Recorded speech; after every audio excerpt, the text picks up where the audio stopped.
Olá, meu nome é Ricardo, eu sou pós-doc do Instituto de Física da USP, orientado pela professora Karine Coutinho, e para essa apresentação de hoje a gente resolveu trazer o trabalho que eu fiz no meu doutorado, né? O título é Modelagem Molecular de Efeitos de Solvente em Processos Físico-Químicos em Célula Solar Orgânica, né? Onde a gente buscou basicamente estudar, entender, né? E modelar os processos que ocorrem em células solares.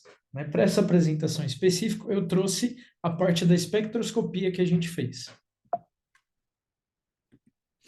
Tá? Então, nos últimos anos há uma preocupação a nível global, né, com os gases de efeito estufa, e nesse cenário, as células solares de corantes orgânicos, ou dye-sensitized solar cells, aparecem como uma fonte alternativa de energia. Há um interesse acadêmico, industrial, né, nesse sentido, industrial com, por exemplo, produção em larga escala e baixo custo, e também a integração com diferentes tipos de produtos, mas também há um interesse acadêmico muito grande, né, nesse tipo de célula, desde o seu surgimento, né, dos anos 90, com os trabalhos de Gratzel e Reagan, por exemplo, são trabalhos importantes na área. Existe uma literatura muito vasta nesse tipo de assunto. Então, sim, tem um interesse acadêmico elevado. Tá? Basicamente, aqui nessa figura, eu resumi a composição e os processos fundamentais que ocorrem numa célula.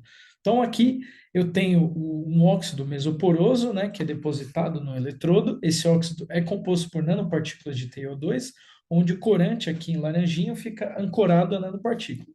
Todo esse meio solvente, em cinza, é a base de acetonitrila, e aqui eu represento o eletrólito, né, o iodeto, que vai participar do processo de restauração do corante.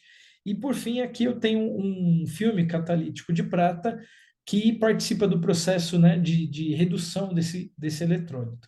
Tá? Com relação aos processos, eu enumero aqui de 1 a 5, onde o processo 1 é basicamente a absorção de luz desse corante, né? Ele vai para um estado excitado e um elétron é capturado, né, para a banda de condução do TiO2, em seguida é gerada uma fotocorrente, e por fim o processo 4 e 5 é o processo de restauração desse corante, né, uma vez que ele está oxidado, e o processo 5 é a regeneração desse eletrólito no filme catalítico de prata.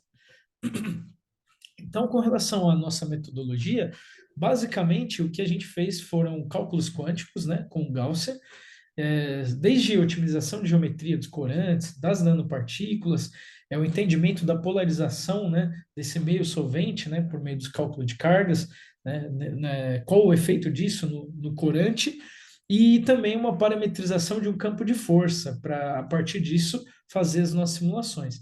Então, aqui eu chamo a atenção que existem campos de força automáticos na literatura, mas a gente seguiu pela nossa parametrização, né, e comparação com o resultado obtido por mecânica quântica, que se tornou muito importante, principalmente com relação aos ângulos de torção desse sistema.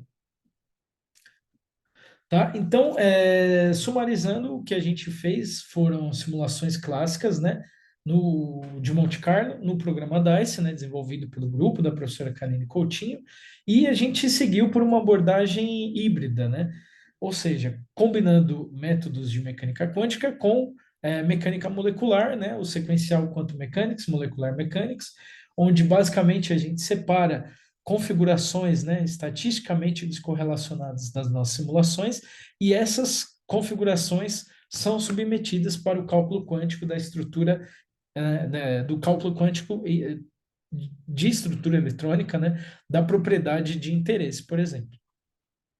Então, aqui eu trago a classificação desses corantes, são corantes da classe de dialquilanilina, né, o 25, 53, 54 e 69, onde um ponto principal, né, inicialmente, é o espectro de absorção desses corantes, abrangendo toda a faixa do visível, que é o que eu mostro aqui, né? Esse espectro é um espectro experimental que a gente retirou da literatura desse trabalho do Hara.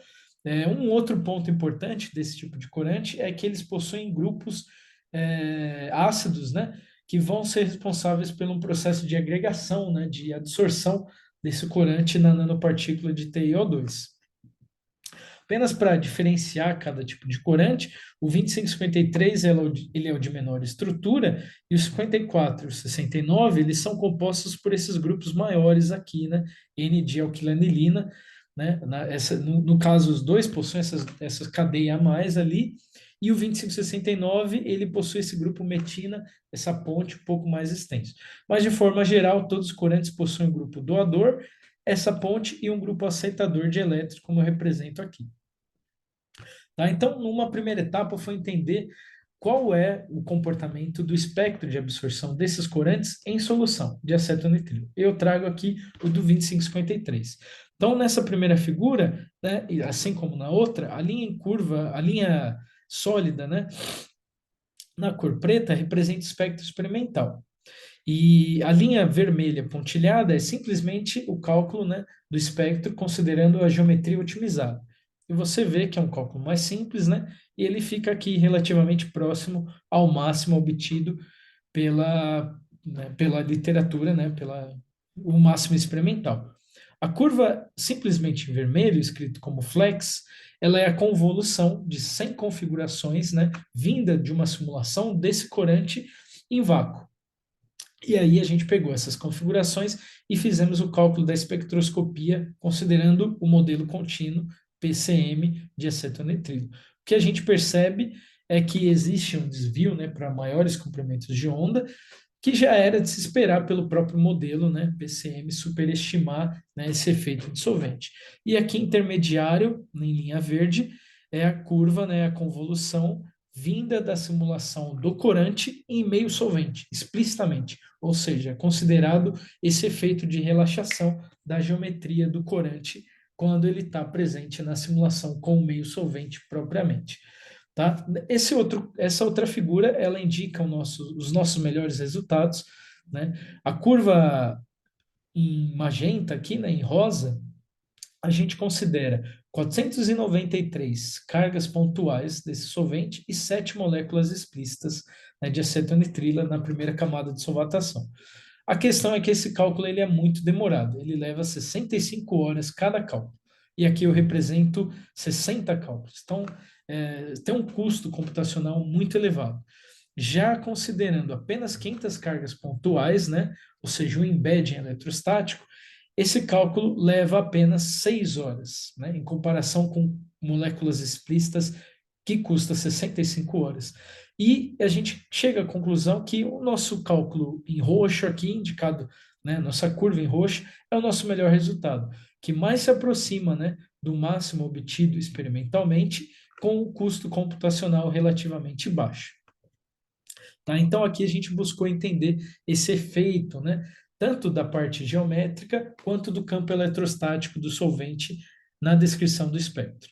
Tá? Aqui, só para a título mais detalhado, né, é a mesma curva, considerando as 500 cargas pontuais, só que aqui eu considero a convolução representada por barras, ou seja, cada barra é um cálculo. O que a gente vê aqui no caso do corante 2553, o primeiro estado excitado é descrito, ele descreve basicamente essa banda máxima, né, de absorção. Para o caso dos outros corantes, 2554, a gente vê uma diversidade entre o segundo estado excitado e o primeiro estado excitado. E conforme, né, a outra imagem, é basicamente uma transição homolume. Já para 2569, que é o de maior estrutura, você vê que realmente existe uma mescla, né, entre o primeiro e segundo estado citado para descrever essa banda. Então, de certa forma, o alargamento da banda, né, nessa faixa de 400 até 600, é, de certa forma, descrito, né, em boa concordância com essas bases verticais da convolução. Tá? Uma vez entendido o espectro do corante isolado, é possível a gente melhorar esse sistema, ou seja, qual é o espectro do corante agora absorvido na nanopartícula de TiO2. Então, aqui eu trago dois tipos de cristais de TiO2, dois tipos de estruturas, né, o rutilo e a broquita, que é a mais ortorrômbica, né? Mas, para o caso de células solares, a estrutura mais utilizada é essa daqui, a anatase, né? Mais especificamente o plano 101, né? Onde a gente tem um titânio central e de coordenação 6, né? Formando ligações com 6 oxigênios. É essa estrutura que a gente levou em consideração. O que a gente propôs foram duas estruturas, uma amorfa e uma cristalina, né? Essa estrutura amorfa provém de um estudo da literatura, né, que eu indico aqui, e essa estrutura cristalina, a gente que montou, onde a gente parte de uma rede, né, composta pelos parâmetros de rede, desculpa, em torno de 3,75, 3,78 angstrom, e aí é feito um corte expondo o plano 101, né, e a partir disso é feita uma otimização de geometria, e essa estrutura é levada, né, em sequência para simulações computacionais na presença do corante e do meio solvente. Então, o nosso sistema de interesse é basicamente esse, representado aqui nessa figura: corante, nanopartícula e meio solvente, né, 1.000 acetonitrilas. Só que, embora a gente não tenha experimentalmente o espectro desse sistema, do corante adsorvido a nanopartícula, o que a gente pode levar em consideração é o rendimento desses corantes, quando acontece o processo de absorção de luz, que é indicado por esse IPCE, ou Índice de Conversão de Fotocorrente. O que a gente vê é que nessa faixa de 400 a 600 nanômetros, 80% da curva, né, está presente nisso, ou seja, a absorção de luz vai acontecer dentro dessa faixa.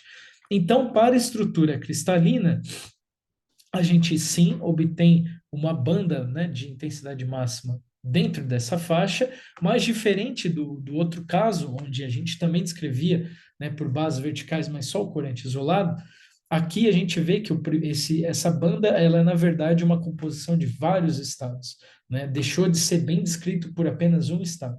E aqui, né, essa intensidade máxima ela é descrita por essa delocalização de orbitais, basicamente HOMO, LUMO mais 4, do corante para a nanopartícula. No caso da amorfa, é um resultado muito similar, só que o comprimento máximo aqui em 459, né? E também existe assim essa mescla, né, de diversos estados para descrever essa primeira banda, e a delocalização orbital é HOMO, LUMO mais 5, com uma delocalização parcial aqui para a nanopartícula, né? É possível também buscar entender um caminho de transferência de carga. E aqui, analisando, por exemplo, para o caso da amorfa, a gente percebe uma transição HOMO-LUMO mais 9, ou seja, uma delocalização do grupo, basicamente do grupo doador do corante, né, essa parte superior, para o grupo aceitador, essa parte inferior, e parcialmente para a nanopartícula. Ou então uma transição do tipo HOMO-LUMO, ou seja, direto do corante para a nanopartícula. Então, isso, né, dá para você inferir um possível caminho de transferência de carga. Tá? Para finalizar, agora comparando um cenário de topologia, né, ou seja, puramente geométrico, aqui eu trago uma comparação da literatura de um estudo feito para uma nanopartícula muito maior, né, composta por 38 cadeias de TiO2. O que a gente percebe é que, comparando nesse estudo o deslocamento do corante isolado em PCM para o corante absorvido, esse estudo obtém um deslocamento, né, dessas bandas em torno de 100 nanômetros. Fazendo a mesma coisa, mas para o nosso sistema, que é um sistema relativamente menor, o nosso deslocamento é muito menor. Então, isso dá a entender que, além do espectro ser sensível a essa mudança de geometria, seja cristalina para amorfa, ele também é sensível a toda essa topologia, ou seja, o tamanho da nanopartícula que é considerado. Então, para concluir, aqui basicamente a gente entende esse processo, né, da espectroscopia do corante isolado e absorvido, chama atenção aqui para essas características, né, da geometria, que é importante, né, na descrição do espectro, mas de forma geral a gente consegue obter um espectro dentro da banda prevista de 400 até 600 nanômetros aproximadamente, e como uma perspectiva futura do nosso trabalho, é estudar uma superfície infinitamente grande, né, com condições de contorno e tal, mas com mais de um corante absorvido. E também tentar entender melhor o processo de restauração desse corante por meio do eletrólito na presença do iodeto. Então é isso. Muito obrigado.